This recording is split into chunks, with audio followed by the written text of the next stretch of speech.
Então vamos lá agora falar sobre a nanocomputação, a parte da nanocomputação.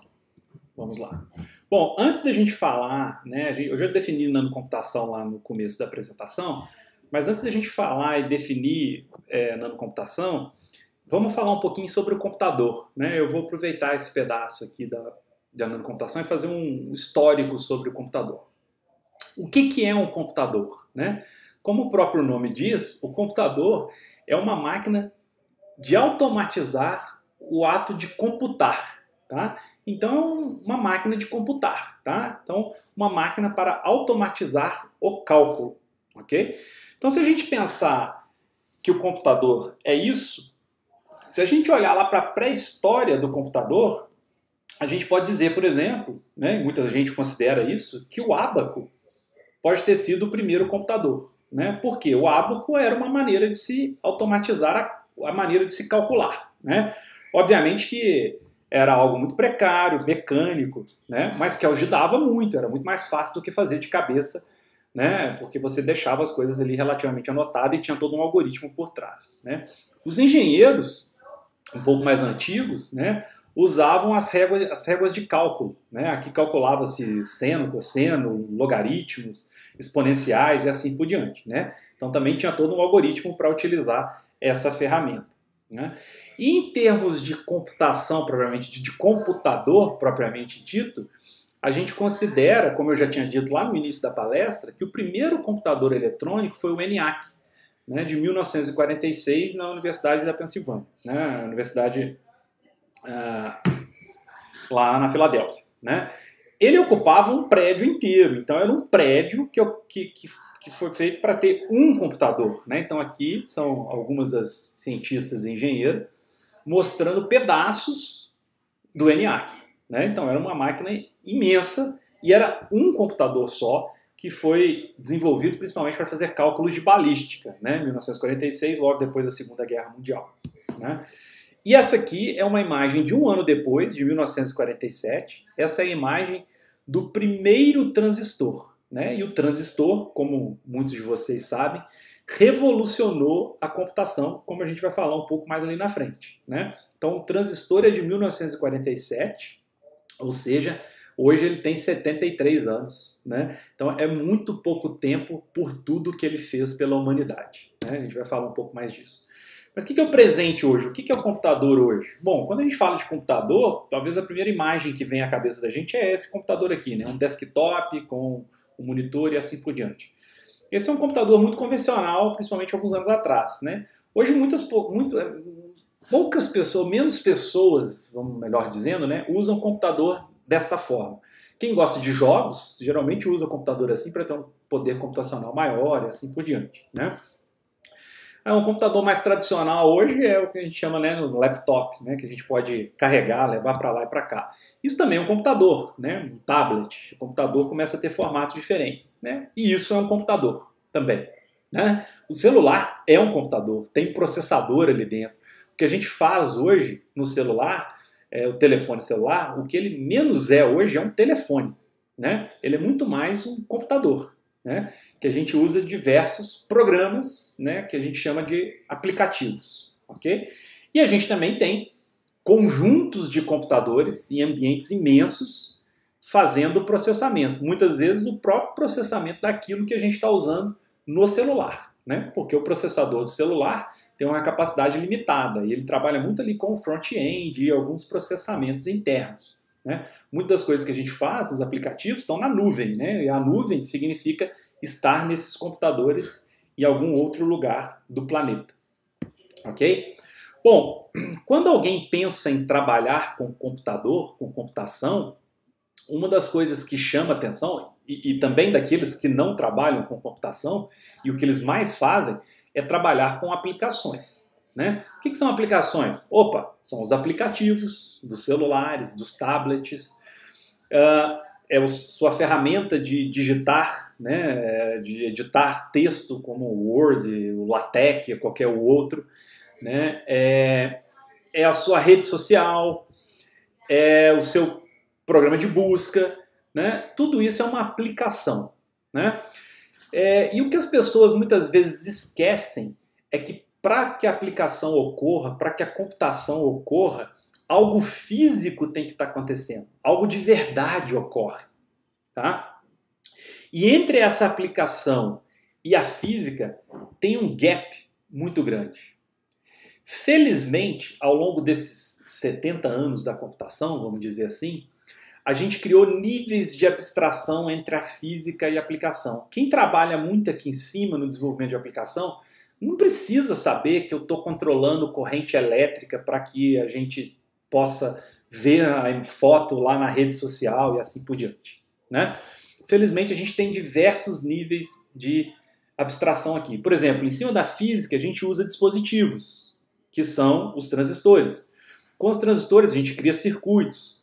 Com esses circuitos, a gente faz portas lógicas. Observe que quando a gente está trabalhando com portas lógicas, né, nossos sistemas digitais, a gente esquece da parte eletrônica, da parte analógica do computador, né?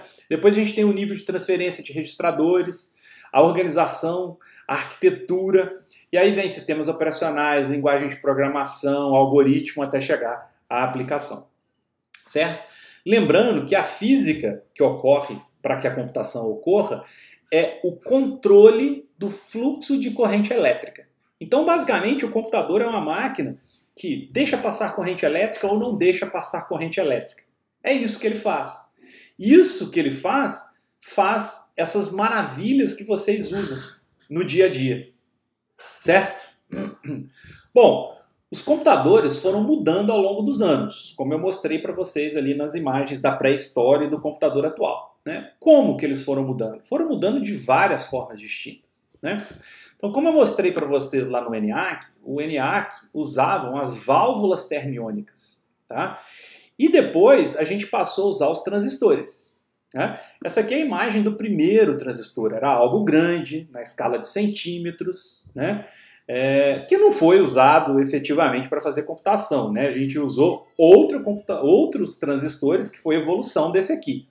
Então a gente passa lá do ENIAC, né, aquele computador imenso, para chips, né? E esse aqui é um chip muito antigo, né? Um dos primeiros lá, o segundo ou terceiro processador da Intel, que é o Intel 8008, que era um processador de 8 bits, né? Mas cabia em um chip. Então, aquele computador, que antigamente era um prédio, passou a ser algo que cabia na palma da mão e que tinha um propósito mais genérico. Esse foi o grande boom da computação, né? Eu podia vender o computador para qualquer um, ok? Bom, isso aqui se deu graças à lei de Moore, né? Essa é uma lei mais econômica do que uma lei física de verdade, né? Essa lei foi... isso aqui foi um artigo, né, na década de 60, feito pelo Gordon Moore, né? Tá aqui o Gordon Moore. Gordon Moore é um dos cofundadores da Intel, né? Então aqui provavelmente ele estava lá em seu iate, né, já bilionário, curtindo a vida. E ele disse nesse artigo que o número de transistores em um circuito integrado dobraria aproximadamente a cada 2 anos. Por que ele chegou a essa previsão? E na verdade era uma previsão ali de meados da década de 60 para meados da década de 70. Porque ele percebeu que os transistores iam diminuindo de tamanho de uma geração para outra. E ia tendo ganhos com isso, tá? Então ele falou, opa, então eu vou aumentar o número de transistores nos processadores e isso traz mais desempenho aos processadores, né? E de certa forma, essa que era uma previsão da década de 60 para a década de 70, ela é observada de uma certa maneira até hoje. Impressionantemente, a indústria conseguiu seguir essa trajetória de Moore, tá? Depois de Moore, logo depois ali do período de Moore, né, vem o Dennard, né? O Dennard, ele observou que os transistores, quando diminuíam também a tensão e a corrente que eram necessárias para fazer esse transistor funcionar. Então, conforme o transistor diminui a tensão e a corrente, e o potencial, a potência, né, necessária para fazer o circuito funcionar é proporcional à área do circuito e não à quantidade de transistores ali. Isso é muito legal, né? Então, o Bob Cowell, nesse artigo do DAC em 2013, né, ele fala uma palavra, ele tem essa frase muito legal, né, que a lei de Moore nos deu mais transistores. E a escala de Dennard fez isso útil, tá? Fez eles muito útil. O que Dennard dizia? Então, ó, de novo, a potência é proporcional à área do circuito integrado. Então imagina que eu tinha uma CPU, um processador A, que tinha um número de transistores X e gastava uma potência Y para funcionar, certo?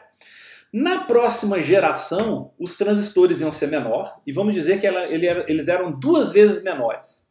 Então, na mesma área, no mesmo retângulo que eu desenhei aqui, ó, eu conseguiria colocar 2 vezes mais transistores, mas a área continua a mesma. E como a potência é proporcional à área, a potência continuava Y.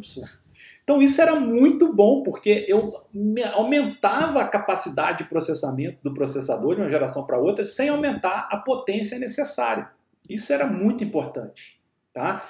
Então essa miniaturização dos transistores fez com que a indústria evoluísse muito rapidamente. Tá? Então se a gente pegar aqui ó, o 8008, depois o 8088, depois o 80286, a gente tem aqui qual era o tamanho do canal dos transistores. Né? Era 10 micras, depois passou para 3 micras, depois 1,5 microns. Tá? Nessa época, então, eu aumentava o número de transistores, eu melhorava, consequentemente, o desempenho dos processadores e melhorava a eficiência energética, por causa da escala de Dennard. Ok? Isso, então, levou ao que é chamado de era de ouro do desenvolvimento dos computadores. Porque eu sabia que a próxima geração de processadores ia vir melhor. Tá? E energeticamente favorável. Então eu criava o dispositivo, né, separadamente da implementação, separadamente da arquitetura e separadamente do software. Essas coisas eram desenvolvidas de forma independente e funcionavam. Né? E o pessoal de software já sabia que os próximos computadores iam vir melhor. Então eles já se preparavam para isso. Tá? O problema é que a escala de Dennard falhou.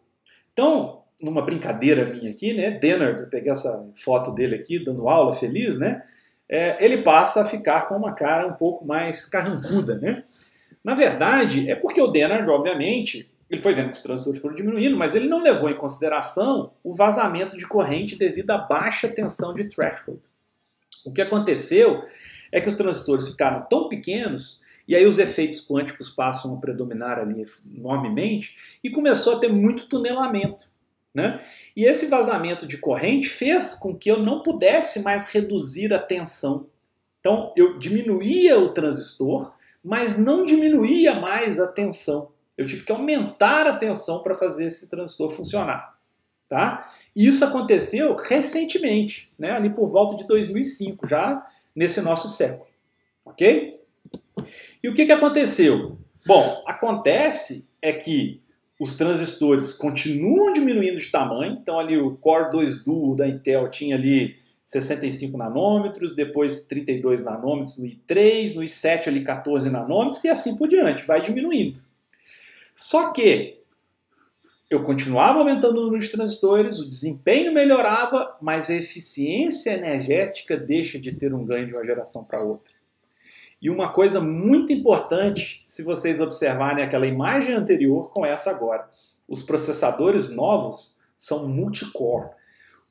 O fato de eu ter sempre transistores e com desempenho energético melhor fez com que a indústria tivesse uma certa preguiça de trabalhar com processadores paralelos. Quando a eficiência energética parou de melhorar e a gente chegou ali no tal do Powerwall e eu não tinha como mais melhorar a frequência do silício, dos transistores de silício, aí a indústria teve que reagir. E a maneira que eles encontraram na parte ali da engenharia, da organização, da arquitetura do computador, foi passar a trabalhar com múltiplos cores, múltiplos núcleos, computação paralela no mesmo chip. Ok? Então é exatamente isso que essa imagem mostra. O que acontece? Olha, o número de transistores continua aumentando nos processadores, a performance cresceu, mas chegou, a performance simples de um dispositivo só cresceu, mas estabilizou, a frequência estabilizou, a potência estabilizou, e o que começou a crescer a partir de 2005, quando essas coisas estabilizaram? O número de cores. Né? Então a gente começou a ter uma nova computação. Ok?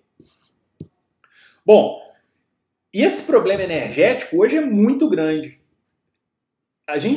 hoje você pode fazer uma busca e saber o quanto de energia do mundo é gasto com processamento computacional. É muito grande. E aliado ao gasto energético vem também a dissipação de calor. Os chips esquentam muito. Então eles precisam de refrigeração o tempo todo. Isso faz com que os grandes gigantes procurem lugares muitos inóspitos no nosso planeta, né? Combinar duas coisas, energia barata e baixíssima temperatura. Para quê? Para usar a própria temperatura do ambiente para fazer todo um sistema de refrigeração para poder refrigerar os seus supercomputadores, né? Então o Facebook tem lá, por exemplo, na Suécia, o Google lá na Finlândia, grandes centros de processamento. Chegamos até o extremo da Microsoft testar algo bem diferente ali em 2016, que é de colocar um centro de processamento no fundo do mar, para usar a água do mar como sistema de refrigeração, né? Mas a gente tem que ver qual é o impacto disso, né? Porque vai ter um aquecimento ali daquele ambiente. Será que vai ter um impacto ambiental, né? Obviamente, com certeza vai ter um impacto biológico ali que a Microsoft precisa entender. Uma coisa é botar um desse aqui, mas provavelmente o que a Microsoft vai querer no futuro é botar milhares desses lá. Ok? Bom, por que a gente precisa saber sobre tudo isso aqui? Porque os computadores continuam mudando, tá? O que aconteceu de um tempo para cá? Opa, acabou cortando aqui um pedacinho. Bom, a gente começou a juntar sistema embarcado, né? O computador agora não é só essa máquina que a gente sentava em frente, botava o teclado, o monitor, estava ali a CPU e a gente trabalhava. O computador mudou. Hoje a gente embarca o computador nas coisas, né? A sua televisão tem um computador, né? Tem um processador na sua televisão. Caso contrário, você não teria os aplicativos para você assistir aí os seus programas, né? Eu tenho conexão barata, né? Sem fio. E eu tenho as coisas. E aí veio o tal da internet das coisas, né? Então hoje eu coloquei aqui imagens, né, de propósito, de imagens de objetos, imagens antigas de objetos, né? Carro, óculos, televisão, geladeira, relógio e telefone. E se a gente olhar para todos esses objetos hoje, esses objetos podem, e muitos têm, processadores embarcados, comunicando, né, por Bluetooth, RFID, wireless, né, comunicação barata e rápida, né? Então, o computador hoje é uma coisa diferente. O usuário do computador hoje não necessariamente é um humano, é uma máquina que está conectada à web, né? Com isso vem esse artigo aqui, ó, de janeiro de 2017, é um artigo que eu gosto muito, né, lá no Communications of ACM, que é Exponential Loss of Computing Growth, né? As leis do crescimento exponencial da computação, né? E ele junta o chip, né, pensando ali no crescimento exponencial da lei de Moore, com sistemas, né, que melhoram exponencialmente e a comunidade que cresce exponencialmente, né? Eu lembro que quando eu comecei a usar computador na década de 90, pouquíssimos colegas na escola tinham computador, né? Era uma coisa incomum, né? 10 anos depois, todo mundo praticamente, muita gente tinha computador, né? A gente sabe que não é todo mundo, até hoje ainda tem problema. Hoje quase todo mundo tem computador, todo mundo carrega, vocês estão me vendo aí na imagem no cantinho, um computador aqui, ó, no bolso, né? Então, na verdade, a gente tem hoje, pessoas hoje têm N computadores, muitos computadores. E agora as coisas passam a usar computador também, né? Hoje já tem estudos, por exemplo, de internet das coisas em fazendas. Então, por exemplo, um boi, uma vaca, carrega o chip, né, com as suas informações ali do dia a dia. Então ela passa a ser um usuário de computação. Então isso cresce exponencialmente. E a gente está só no começo. Isso gera uma quantidade de informação absurda, né, que traz todos esses desafios científicos para a computação. Tá? Então a gente tem uma nova era de desenvolvimento computacional onde as coisas não são feitas tão separadamente mais. Lembra que antes eu falava que o dispositivo, a implementação, a arquitetura e o software, eles eram feitos de formas separadas? Hoje não muito mais, né? As pessoas têm que estar ligadas no hardware para desenvolver o software e vice-versa. Vamos ver o exemplo, por exemplo, da aprendizado de máquina, né? Isso está muito em voga hoje, né? As redes, o aprendizado profundo, por exemplo. Então, lá no início, as redes neurais, a gente usava CPUs convencionais. Pegava um processador, rodava, e fazia nossas redes neurais, que tinham uma limitação, né? E aí os pesquisadores, aumentando o potencial desses algoritmos, começaram a ver, olha, eu preciso de hardware mais eficiente. E aí eles passaram a usar as GPUs, né, as unidades de processamento gráfico, que antigamente era exclusivo para processamento gráfico. E aí teve uma sacada de usar isso para processamento geral. E as pessoas começaram a usar isso para processamento geral, então, e começaram a usar isso para fazer esses sistemas de aprendizado profundo, por exemplo, né? E mesmo assim eles falaram, opa, esse hardware não me é suficiente, eu preciso de um hardware mais eficiente. Então existe um hardware que é reconfigurável, né? Para quem não está familiarizado, a FPGA é um hardware que você pode ir lá e configurá-lo, tá? Depois reconfigurá-lo da maneira como você quer, né? E você, de certa forma, começa a criar um hardware mais dedicado para aquele algoritmo que você quer. E o desempenho computacional aumenta muito mais. Ok? E depois a indústria viu e falou assim, não, mas isso não é suficiente, porque a FPGA ainda tem uma estrutura fixa para poder essa reprogramação. Se eu já desenvolvo o processador pensando no meu dispositivo, que é o ASIC, né, que é o processador, vamos dizer assim, customizado para aquilo, a coisa ainda fica muito melhor. Então foi essa uma sacada, por exemplo, que a Google teve e criou o Tensor Processing Unit, os TPUs, justamente para esses processamentos de aprendizado profundo, e aí começou a criar clusters dessas máquinas. Então observe que o software não foi desenvolvido separado do hardware, as coisas foram desenvolvidas juntas. O hardware foi desenvolvido para atender o software, e o software para melhorar o hardware, e assim por diante. Ok? Então é difícil a gente desvincular as coisas hoje. Mas onde é que está o gargalo? A gente vai conseguir evoluir para sempre? Vai conseguir melhorar para sempre?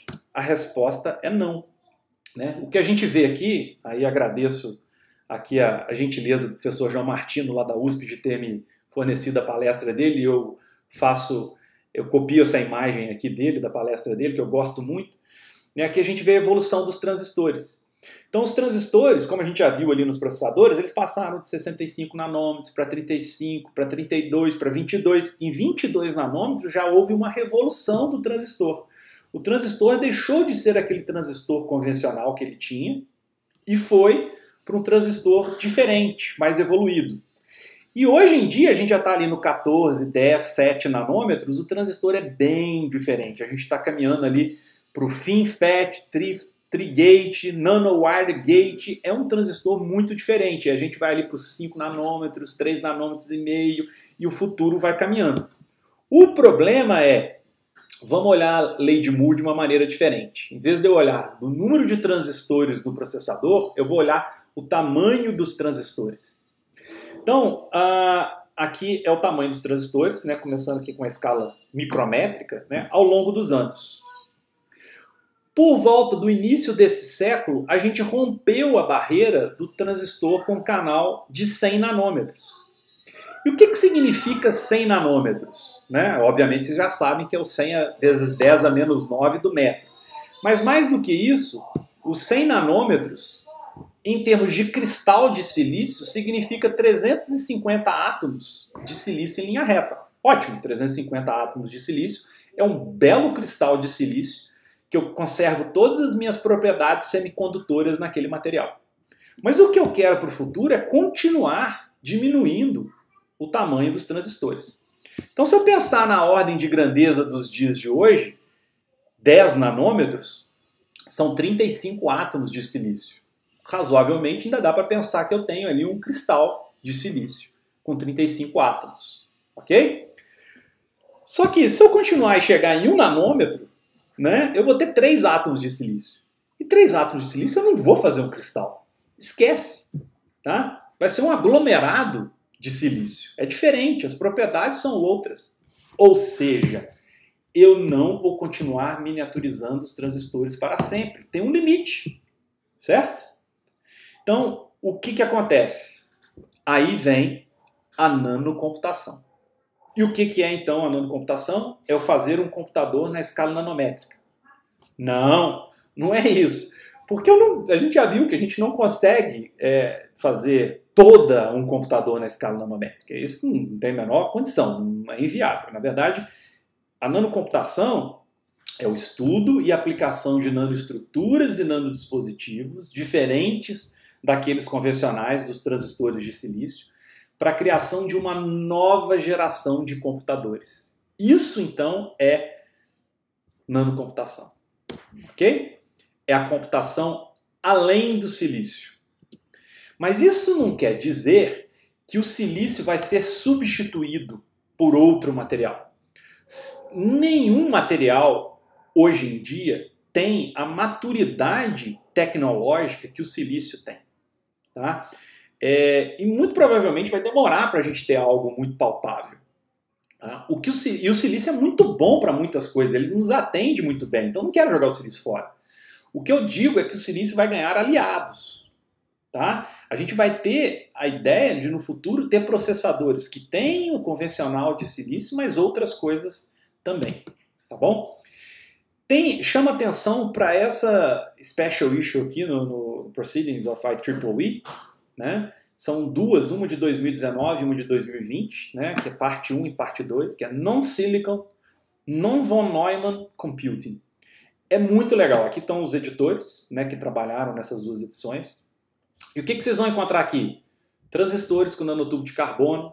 Talvez seja o que esteja mais avançado hoje em dia. Tá?